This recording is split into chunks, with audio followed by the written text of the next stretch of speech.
E se por um instante você pudesse ver o céu, não as imagens romantizadas de anjos tocando harpas ou nuvens douradas, mas a realidade, o que realmente acontece no trono de Deus. Há milhares de anos um homem teve essa experiência. Ele viu algo tão grandioso, tão aterrador, que caiu de joelhos em desespero. Isaías entrou no lugar mais sagrado do universo e testemunhou algo que poucos sequer imaginam. O que ele viu naquele dia e como essa visão pode mudar sua vida hoje. Fique até o final, porque essa revelação pode transformar a sua fé para sempre. No texto bíblico de Isaías, capítulo 6, encontramos o relato impactante de um encontro sobrenatural que escancara a santidade divina e a fraqueza humana. É um encontro que não se limita às páginas do Antigo Testamento, pois aponta para uma realidade que se cumpre de forma plena no sacrifício de Jesus Cristo, no Novo Testamento. Mas antes de mergulharmos nas cenas de anjos, queimando como chamas vivas, do templo repleto de fumaça e do som ensurdecedor que faz tudo tremer, precisamos entender o contexto histórico que cerca Isaías, o porquê de sua visão acontecer num momento tão dramático e como isso simboliza toda a humanidade em busca de redenção. Prepare-se para uma jornada que não é apenas uma narrativa bíblica, mas um convite à reflexão sobre a santidade de Deus e a transformação que acontece quando enxergamos nossa verdadeira condição diante dele. E ao final deste texto, você verá como esse chamado não ficou restrito ao profeta Isaías, mas se estende a todos nós hoje. O cenário histórico no século 8 a.C. Para compreender o impacto que a visão de Isaías teve, precisamos voltar ao cenário de Judá, no século 8 a.C.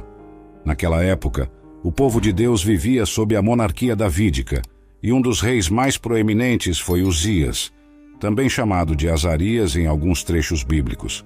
Ele reinou em Judá por cerca de 52 anos, aproximadamente de 792 a 740 a.C., um reinado incomumente longo.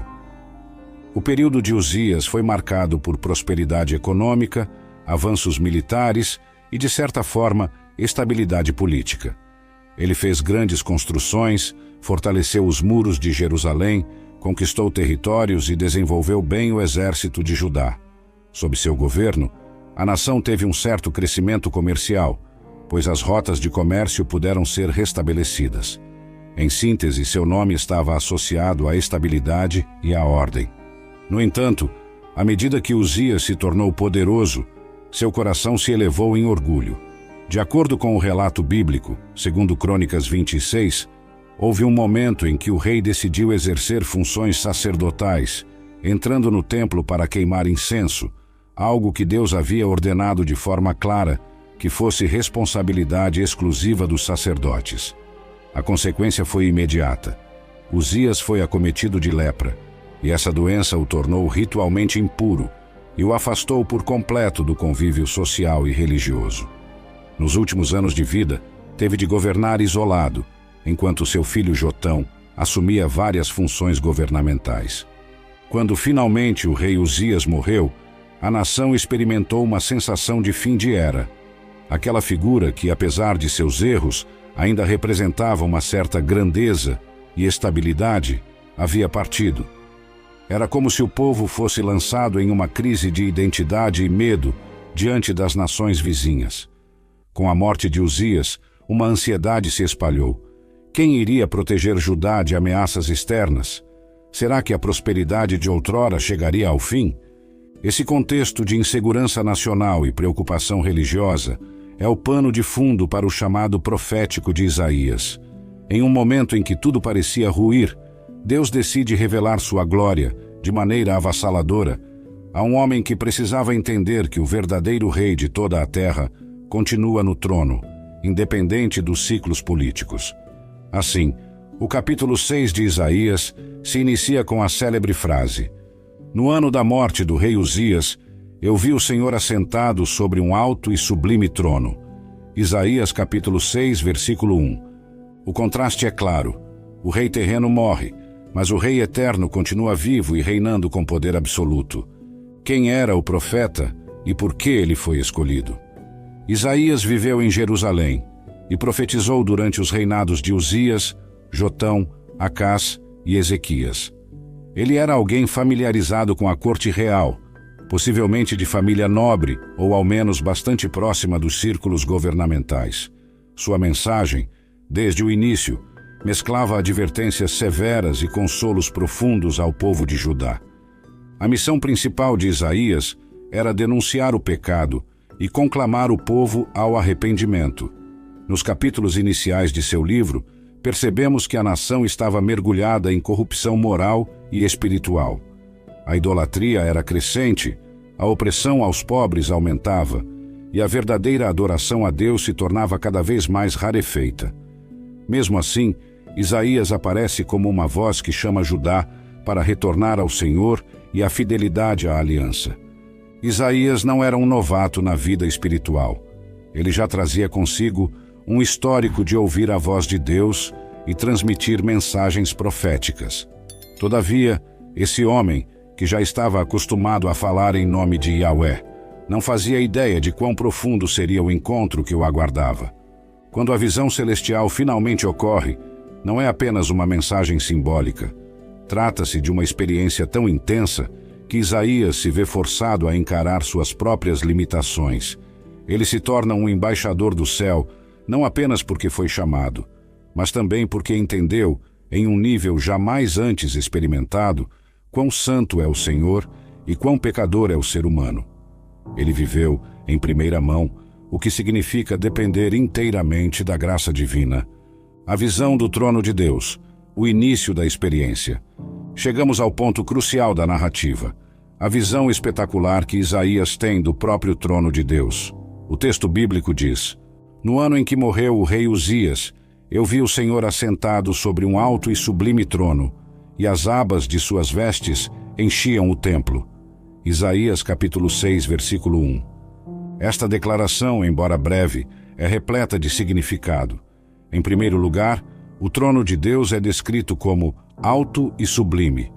Não se trata apenas de uma questão de altura física, mas de transcendência.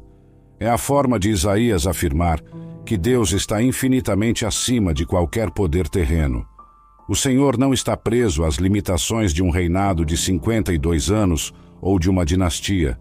Ele reina soberanamente em sua glória, e nenhum acontecimento humano, seja a morte de um rei, seja a ascensão de um império, o afeta em sua majestade eterna. Em segundo lugar, Isaías fala da orla, ou abas, das vestes de Deus enchendo o templo. Nos tempos bíblicos, o tamanho do manto de um rei simbolizava sua grandeza. Quanto maior o manto, mais poderoso era o monarca. Se somente as abas do manto divino já enchiam todo o templo, podemos imaginar que Deus é glorioso de maneira incomparável. Nada, nem mesmo os céus, pode contê-lo. Nesse ponto, Isaías não tenta reduzir Deus a um conceito ou metáfora. Ele descreve apenas aquilo que consegue expressar, e isso já é esmagador. O profeta vê o ser mais santo, soberano e infinito que existe. Diante desse quadro, sua percepção de realidade começa a mudar completamente. As criaturas celestiais, quem são os serafins? Assim que Isaías percebe a grandiosidade do trono e a glória do Senhor, ele nota que há seres celestiais ao redor. A Bíblia os chama de serafins, uma palavra hebraica que pode ser traduzida como ardentes ou flamejantes. Em Isaías capítulo 6, eles aparecem com 6 asas, cada par de asas com uma função distinta. Primeiro, com 2 asas eles cobriam o rosto. Mesmo os seres que vivem na presença divina em estado contínuo de adoração não são capazes de olhar diretamente para a glória de Deus. Há algo na santidade do Senhor que é tão intenso que, se até eles precisam cobrir o rosto, nós podemos imaginar quão incomparável é a luz de sua santidade. Segundo, com 2 asas, eles cobriam os pés. Em culturas antigas, os pés eram vistos como a parte mais impura do corpo, pois estavam em contato com a poeira e a sujeira. Ao cobrirem seus pés, os serafins demonstram reverência absoluta, indicando que mesmo seres celestiais estão diante de alguém infinitamente puro. Isso ecoa aquilo que Deus disse a Moisés: Tire as sandálias dos seus pés, porque o lugar em que você está é santo. Êxodo 3, versículo 5. Terceiro, com 2 asas eles voavam. Isso demonstra prontidão para servir e obediência imediata. Não há hesitação. Eles estão sempre prontos a executar as ordens divinas. Eles não param, não descansam na adoração. É como se todo o seu ser existisse para exaltar e cumprir a vontade de Deus. Nesse ponto, percebemos que a descrição dos serafins não é uma repetição desnecessária, mas uma forma de sublinhar o contraste. Anjos tão puros que ardem na presença de Deus ainda precisam se cobrir diante dele. Em outras passagens da Bíblia, anjos aparecem como seres grandiosos e aterrorizantes para os seres humanos. Porém, aqui, até os anjos mais exaltados se mostram em atitude de reverência perante o Criador. Isso reforça a verdade central. Não há nada nem ninguém como o Senhor. O cântico Santo, Santo, Santo, a maior de todas as declarações. Se a visão do trono é grandiosa e a presença dos serafins é um espetáculo de fogo e reverência, o que vem a seguir é ainda mais impactante. Os serafins clamam uns aos outros: Santo, Santo, Santo é o Senhor dos exércitos. Toda a terra está cheia da sua glória. Isaías capítulo 6, versículo 3. A repetição tripla do termo santo não é acidental. No hebraico, a ênfase era dada pela repetição. Repetir algo 2 vezes já exprimia grande importância, mas repeti-lo 3 vezes significava elevá-lo ao grau máximo de intensidade. No livro de Apocalipse, no Novo Testamento, há uma cena semelhante. Seres celestiais também proclamam dia e noite que Deus é Santo, Santo, Santo. Apocalipse capítulo 4, versículo 8. Observe que nenhum outro atributo divino na Bíblia é repetido dessa forma. Nunca lemos que Deus é amor, amor, amor, ou justiça, justiça, justiça. Contudo, a Escritura faz questão de enfatizar a santidade divina em triplicidade.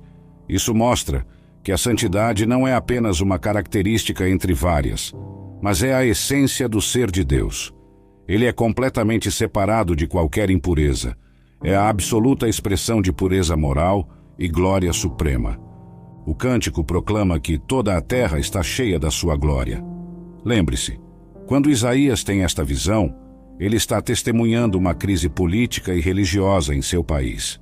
Ainda assim, a afirmação é de que a glória de Deus não está confinada ao céu, mas também preenche a terra. Em outras palavras, ainda que exista caos, corrupção e trevas, a presença divina não se restringe ao mundo espiritual. Deus reina sobre tudo o que existe. A criação inteira reflete sua majestade, embora muitos não tenham olhos para enxergar isso. O resultado dessa proclamação dos anjos é um tremor no templo celestial. As bases se abalam e o lugar se enche de fumaça. A voz deles soa como um trovão, e a intensidade da presença divina se manifesta de maneira visível. É nesse momento que Isaías sente uma pressão avassaladora, pois ele não é apenas um espectador distante, está totalmente envolvido naquela realidade. A reação de Isaías, o reconhecimento do pecado. Diante de toda essa manifestação, Isaías não exulta de alegria. Sua reação é de puro terror. Ele grita: Ai de mim, estou perdido. Isaías capítulo 6, versículo 5.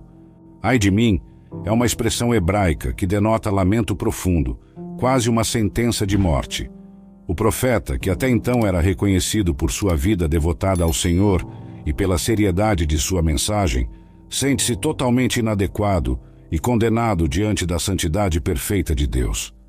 Ele continua seu desabafo: Sou um homem de lábios impuros e habito no meio de um povo de lábios impuros. Isaías capítulo 6, versículo 5. Aqui Isaías não diz: meus atos são impuros. Ele foca nos lábios, o que na cultura bíblica reflete o interior do ser humano. As palavras são a expressão do coração. Mateus 12, versículo 34. Se a boca de Isaías, o instrumento que deveria proclamar a palavra divina, era impura, isso implicava que todo o seu ser estava contaminado. É significativo notar que antes de apontar o pecado do povo, o profeta reconhece a própria pecaminosidade.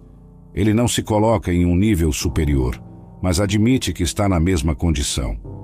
Por mais que fosse um profeta, Isaías compreende que diante do Deus Santo, toda e qualquer justiça humana se desfaz como trapos de imundícia. Isaías 64, versículo 6. Isaías sabia das instruções antigas. Homem nenhum verá a minha face e viverá. Êxodo 33, versículo 20. Agora, ele se depara com uma visão tão clara de Deus quanto a sua limitação humana permitia. Conclui então que está sentenciado. É o fim para ele. Não há escapatória, não há lugar para se esconder ou se justificar. Diante da luz perfeita, todas as manchas aparecem nitidamente. O carvão em chamas, a purificação que vem de Deus. Naquele instante em que Isaías julga estar condenado, algo surpreendente acontece. Um dos serafins se desloca em direção a ele, trazendo uma brasa viva retirada do altar, lugar onde os sacrifícios eram feitos em favor do pecado. O serafim toca os lábios de Isaías com o carvão em chamas e proclama: Isto tocou os teus lábios, a tua iniquidade foi tirada, e o teu pecado foi perdoado. Isaías capítulo 6, versículo 7. Essa ação tem um peso teológico enorme. A purificação não parte de um esforço de Isaías, mas de uma iniciativa divina. Isaías não pediu para ser purificado. Ele simplesmente confessou seu pecado e assumiu a culpa. Deus, então, age em favor do profeta, oferecendo uma graça que ele não merecia. No Antigo Testamento, o altar era o lugar onde o sangue dos sacrifícios era derramado para expiar pecados. O fogo, muitas vezes, representava o juízo ou a purificação. Mas aqui, a brasa não serve para consumi-lo, e sim para purificá-lo. É uma cena que antecipa a obra definitiva que seria realizada por Jesus Cristo séculos depois. De certa forma, Isaías simboliza toda a humanidade, impura, temendo a condenação, mas que pode ser purificada por um ato de misericórdia, oriundo do coração de Deus. A conexão entre o Antigo e o Novo Testamento, Isaías e o sacrifício de Cristo. A experiência de Isaías, especialmente nessa cena de purificação, conecta-se poderosamente à mensagem do Novo Testamento. Vemos ali uma ilustração viva do que aconteceria de modo perfeito em Cristo. Conforme o Novo Testamento ensina, eis o Cordeiro de Deus, que tira o pecado do mundo. João, capítulo 1, versículo 29. No Antigo Testamento, sacrifícios de animais e rituais no templo apontavam para o fato de que o pecado exigia expiação. Contudo, essa purificação por sacrifícios era temporária, devendo ser repetida anualmente no dia da expiação, Yom Kippur, e em outras ocasiões ao longo do ano. Já no Novo Testamento, o sacrifício de Jesus foi único e definitivo. Quando o serafim encosta a brasa viva nos lábios de Isaías, vemos uma cena que prenuncia o Calvário. O fogo do juízo queima a impureza do profeta, enquanto o sacrifício de Cristo mais tarde suportaria na cruz o fogo da ira de Deus contra o pecado. Isaías foi purificado pela brasa do altar. Nós, pela fé, somos purificados pelo sangue de Jesus. Dessa forma, o homem pecador não é destruído, mas purificado. Essa foi a experiência de Isaías, e é a oferta que se estende a todos nós através de Cristo. Assim como o profeta, toda a humanidade carrega culpa e fica atônita diante da santidade divina. Mas graças a Jesus, podemos nos aproximar de Deus com confiança, pois Ele mesmo pagou o preço para que fôssemos aceitos. A transformação de Isaías, de estou perdido, a eis-me aqui. Assim que Isaías experimenta a purificação divina, o texto diz que ele ouve a voz do Senhor perguntando: a quem enviarei? E quem há de ir por nós? Isaías capítulo 6, versículo 8. Essa pergunta poderia muito bem ser um comando direto. Afinal, Deus é soberano e não precisa de autorização ou voluntários. Mas ele não simplesmente ordena. Ele faz uma pergunta que gera convite e participação. Isaías, que segundos antes clamava que estava perdido, agora se encontra restaurado e com o coração cheio de disposição. Ele responde prontamente: eis-me aqui, envia-me a mim. Isaías capítulo 6, versículo 8. A inversão é notável. O profeta que se julgava condenado não só recebe misericórdia, mas também um chamado para se tornar mensageiro de Deus. Sua resposta não depende de garantias de sucesso ou de uma explicação detalhada da missão. Ele simplesmente se coloca à disposição, reconhecendo que o mesmo Deus que o purificou o capacitará para o que vier pela frente. Esse é o ponto em que o impacto do chamado fica mais evidente. Isaías é transformado pelo fogo divino, do desespero à prontidão. Não há espaço para alegar incapacidade, pois o próprio Deus garante a capacitação através de sua purificação. O desafio da missão e o contexto de Judá. Após aceitar o chamado, Isaías recebe de Deus a tarefa de profetizar a um povo de coração endurecido. A nação de Judá estava mergulhada em práticas idólatras, injustiças sociais e um ritualismo sem sinceridade. Isaías deveria proclamar as mensagens de arrependimento e advertência, mas o povo não demonstraria arrependimento genuíno. Nos versículos seguintes de Isaías capítulo 6, vemos Deus avisando que a mensagem do profeta encontraria dura resistência. Vai e dize a este povo: ouvi, ouvi e não entendais. Vede, vede, mas não percebais. Isaías capítulo 6, versículo 9. Isso significava que, humanamente falando, Isaías não veria grandes frutos da sua pregação. Mesmo assim, ele não hesitou em obedecer. O chamado divino não depende de aplausos humanos, depende de fidelidade ao Deus que nos envia. Ademais, a situação política de Judá não iria melhorar rapidamente. Logo surgiriam ameaças estrangeiras como a Assíria e, posteriormente, a Babilônia. O reino passaria por pressões externas e internas, e Isaías teria de permanecer firme em meio a um cenário conturbado. Seus discursos abrangeriam tanto juízos contra as nações quanto promessas de restauração futura, apontando para o Messias vindouro. Isaías capítulo 9, versículos 6 a 7, Isaías 53. A crise aberta pela morte de Uzias apenas se aprofundaria, e a partir dali ficaria claro que nenhum monarca humano poderia oferecer a paz definitiva que Judá e o mundo tanto necessitavam. Essa paz viria somente através do rei prometido, o servo sofredor, que levaria sobre si as iniquidades do povo.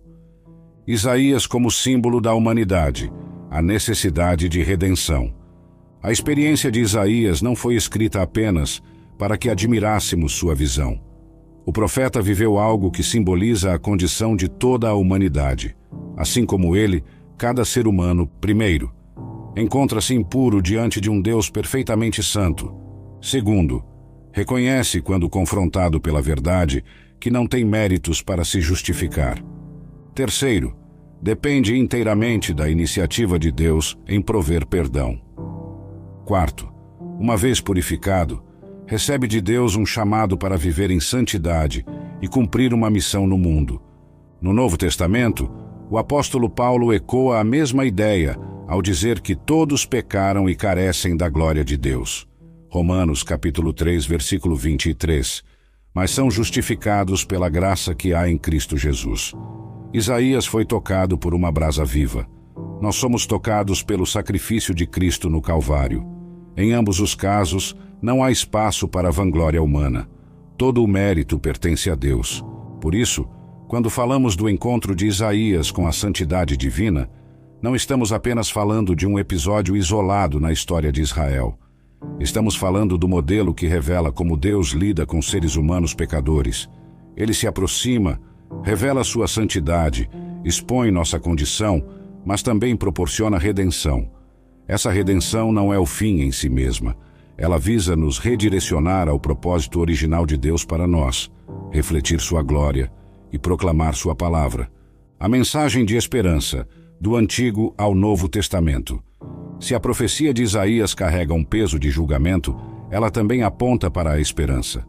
Os escritos do profeta contêm algumas das mais belas passagens messiânicas, como a do Emanuel, Isaías capítulo 7, versículo 14, e do servo sofredor, Isaías 53.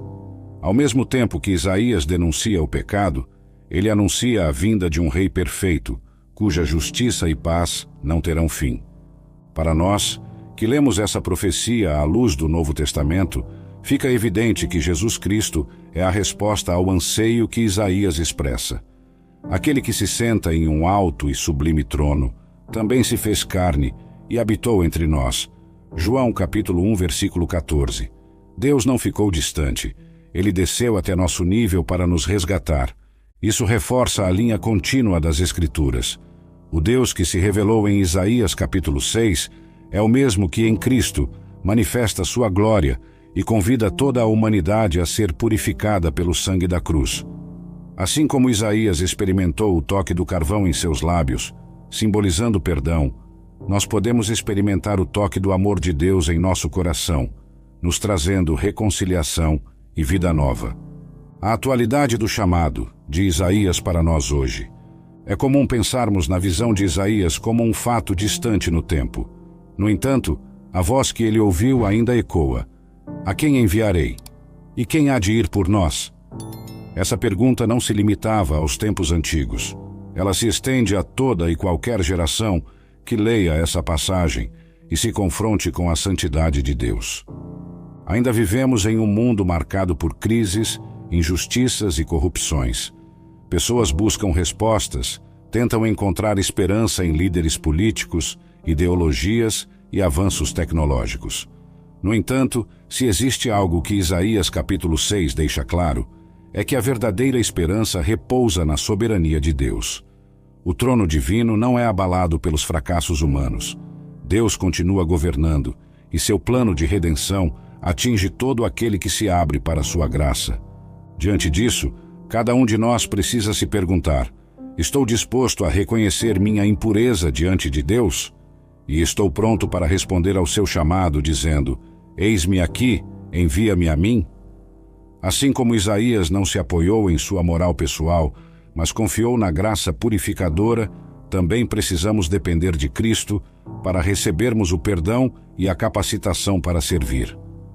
O impacto da visão na vida pessoal de Isaías.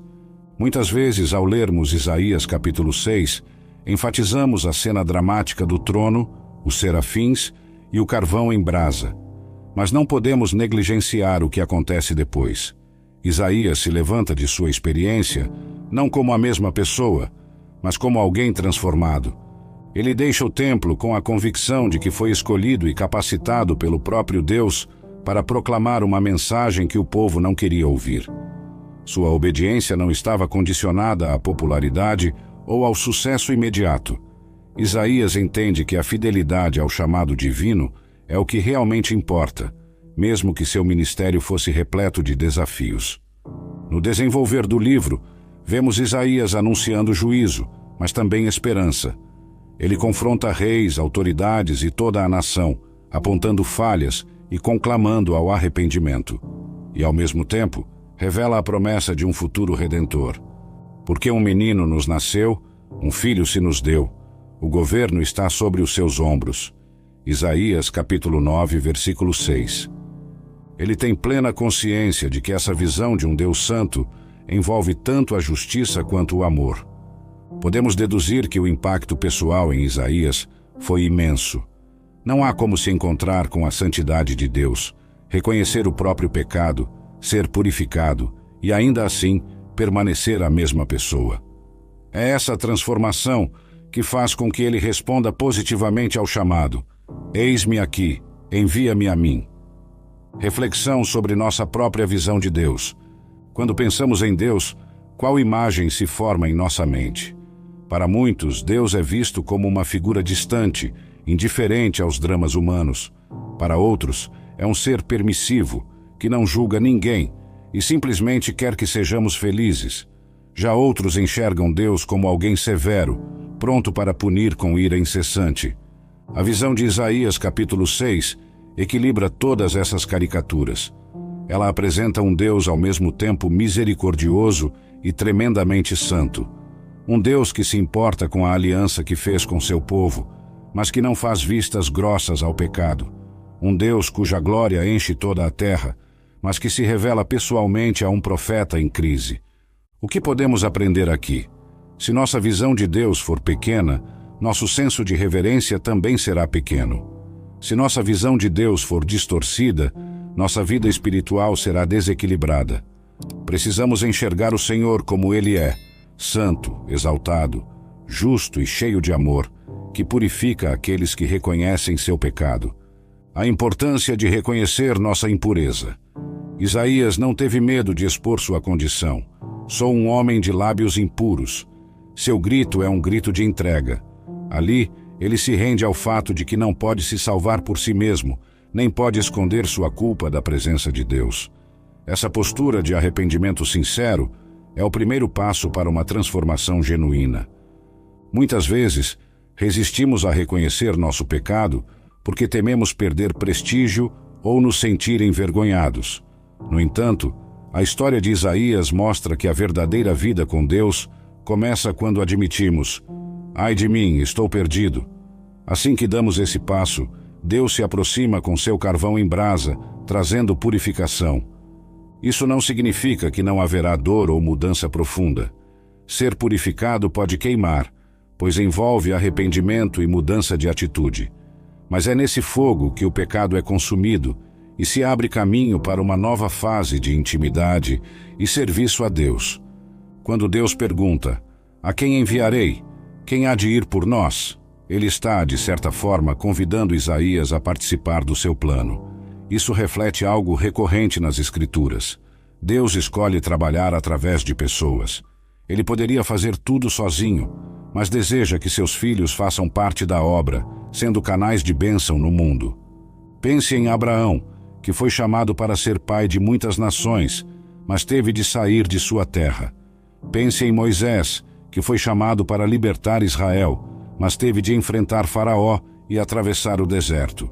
Pense em Jeremias, que foi chamado mesmo, alegando ser apenas uma criança.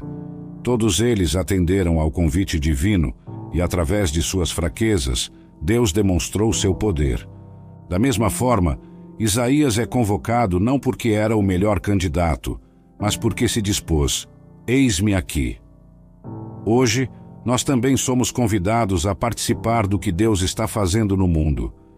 Ele quer que sejamos testemunhas de sua graça, proclamadores de sua verdade e exemplos de sua compaixão. A pergunta é: estamos dispostos a dizer sim ao seu convite? Como ressona em nós serviço, adoração e proclamação? Após viver a santidade de Deus, ser purificado e dizer eis-me aqui, Isaías é comissionado a um ministério que envolve tanto advertência quanto esperança. Essa mesma dinâmica pode ocorrer conosco hoje, quando nos abrimos para Deus. Primeiro, serviço. Passamos a enxergar nossas habilidades e oportunidades como ferramentas nas mãos do Criador. Seja no cuidado dos necessitados, na educação, na vida profissional ou nas artes, tudo é repensado à luz do chamado divino. Segundo, adoração. Assim como os serafins, compreendemos que Deus merece reverência máxima. Nossa adoração não é um ritual frio, mas um estilo de vida que brota do reconhecimento de quem Deus é. Terceiro, proclamação.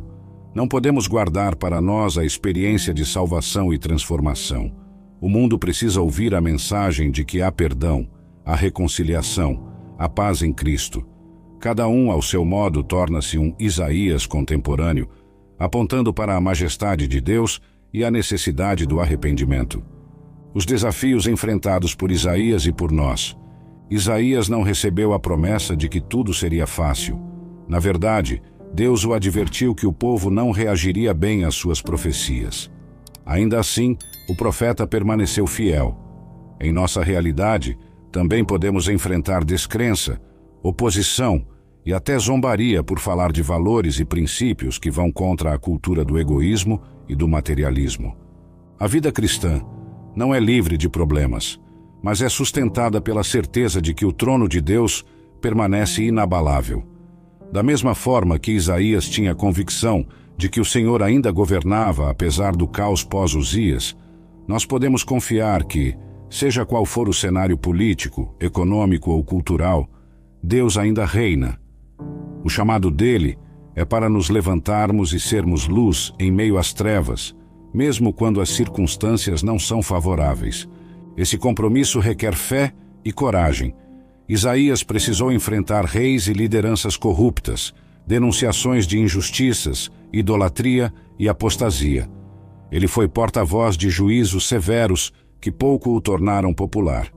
Mas no fim, é sua fidelidade à palavra do Senhor que marcou a história bíblica. E esse exemplo nos inspira a jamais negociar a verdade que recebemos. A morte do rei Uzias trouxe temor e incerteza para Judá. Mas foi nesse cenário que Isaías viu o verdadeiro rei assentado em um alto e sublime trono. A crise terrena serviu de pano de fundo para uma revelação celestial. Isaías tremeu diante da santidade divina, reconheceu seu pecado e foi purificado pelo fogo do altar. Em seguida, ao ouvir o chamado, "A quem enviarei e quem há de ir por nós?", ele respondeu, "Eis-me aqui, envia-me a mim." Podemos resumir essa narrativa em 5 pontos essenciais. Primeiro, Deus é santo. Sua santidade vai além da nossa compreensão, e isso nos confronta com nossa impureza. Segundo, o ser humano é pecador. Como Isaías, precisamos admitir nossa condição de pecado antes de qualquer transformação. Terceiro, a iniciativa de Deus. A purificação vem dele, sem que tenhamos algo a oferecer em troca. Quarto, o chamado ao serviço. Uma vez purificados, somos convocados a participar do propósito divino. Quinto, a fidelidade em meio aos desafios. O sucesso imediato não é a questão. A obediência fiel é o que realmente importa. No Novo Testamento, vemos o cumprimento pleno dessa verdade em Jesus Cristo. Ele é o Cordeiro de Deus, que retira o pecado do mundo e faz de nós novas criaturas. Ele nos convida a levar a sua mensagem a toda parte, mesmo que o mundo resista, e da mesma forma que Isaías, podemos responder hoje, "Eis-me aqui." Seja qual for sua realidade, lembre-se de que o trono celestial não está vazio. Diante das crises pessoais ou globais, Deus permanece soberano. A pergunta continua ecoando: "A quem enviarei?" Você está disposto a responder? Você está pronto para enxergar a santidade de Deus, reconhecer sua necessidade de redenção e, então, tornar-se um mensageiro de esperança no mundo? Nesta jornada, não precisamos temer se veremos nossa fraqueza exposta, pois é justamente nesse reconhecimento que a graça divina se manifesta com poder. Assim como Isaías foi tocado pelo fogo purificador, nós também podemos ser tocados pela obra perfeita de Cristo. Que essa mensagem nos lembre de que, ainda hoje, Deus chama pessoas comuns para missões extraordinárias, e a única resposta que Ele espera é: "Eis-me aqui, envia-me a mim." A narrativa de Isaías capítulo 6 não é simplesmente um registro histórico ou um texto religioso isolado. É um convite para refletirmos sobre quem Deus é, quem nós somos e como podemos nos alinhar ao propósito divino. Não se trata de nos aterrorizar com a ideia de um Deus irado, mas de enxergar a profundidade da santidade divina e a beleza do perdão que Ele oferece. A visão de Isaías nos lembra que toda estrutura humana, por mais sólida que pareça, é passageira. Reis caem, impérios ruem, mas Deus permanece. Sua glória não se limita aos céus. Ela enche a terra, o cosmos e até mesmo a vida daquele que se entrega a Ele. Assim, que ao final desta leitura, você seja encorajado a contemplar a majestade de Deus com humildade. Que ao reconhecer a fraqueza, você se abra à purificação que Cristo proporciona. E que, ouvindo a voz divina que pergunta: "A quem enviarei?", você possa responder com coragem e devoção: "Eis-me aqui." Porque, tal como Isaías, cada um de nós é chamado a refletir a glória do Rei que reina eternamente em um alto e sublime trono. O sangue de Jesus Cristo, seu Filho, nos purifica de todo pecado. 1 João capítulo 1, versículo 7. Essa é a verdade que atravessa séculos. A santidade de Deus revela nossa miséria, mas sua graça nos faz participar de sua missão. E assim, a história de Isaías se conecta à nossa, ensinando que quando tudo parece ruir, ainda há um trono firme no centro de tudo, ocupado pelo Deus que deseja purificar e enviar aqueles que respondem ao seu chamado.